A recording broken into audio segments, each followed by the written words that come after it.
Hapon sa inyo mga boss, ito may panibago tayong ginagawa. Isa itong Futon na Futon tractor head. Ito mga boss, ang problema aircon. Ayan, ito nakita na natin. Bago pinalitan kasi ito nila ng compressor sa ilalim. Ewan ko kung makita nyo ba. Ayan, sa ilalim ng compressor, bagong bago. Ayan. Tsaka hindi nila na naligtas natin, saka hindi pa nila na change oil natin, at saka flushing natin. Pero ang ginamit natin sa flushing nito, hindi tayo gumamit ng chemical dahil masisira ang compressor natin. Dahil nakakabit na, gumamit na lang tayo ng oil, compressor oil.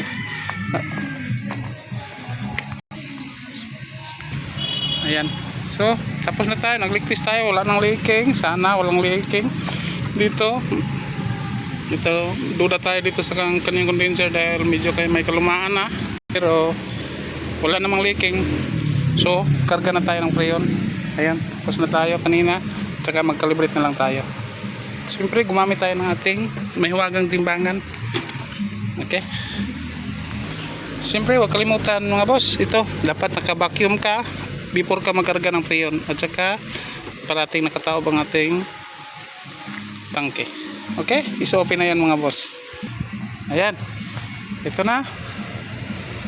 Nagkarga na tayo ng 50 sa ating high side mga boss, at saka dito lampas 50 na, nasa 70 na. Tsaka pa tayo mag-start ng ating engine. Okay boss, pag-start ng engine. Ayan si Busing, shout out kay Busing, galing pa to ng Maynila. Boss, paki-start dayon easy.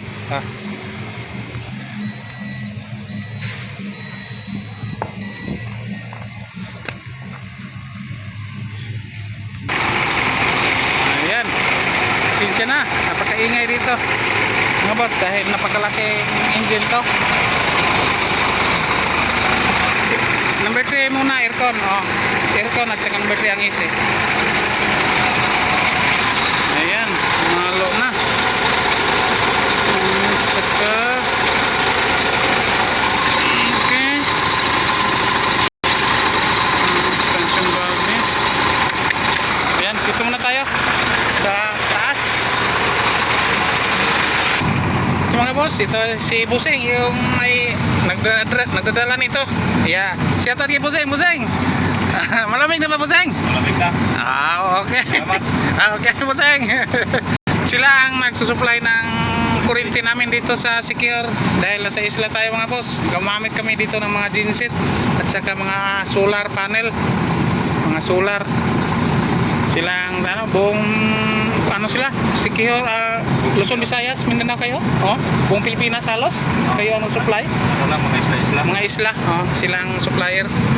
Okay, ito mga boss, ayun, super lamig na dito. Sana tumagal. Okay, sana pag mawala lang ito pag mayroong leaking, pag may bumigay na mga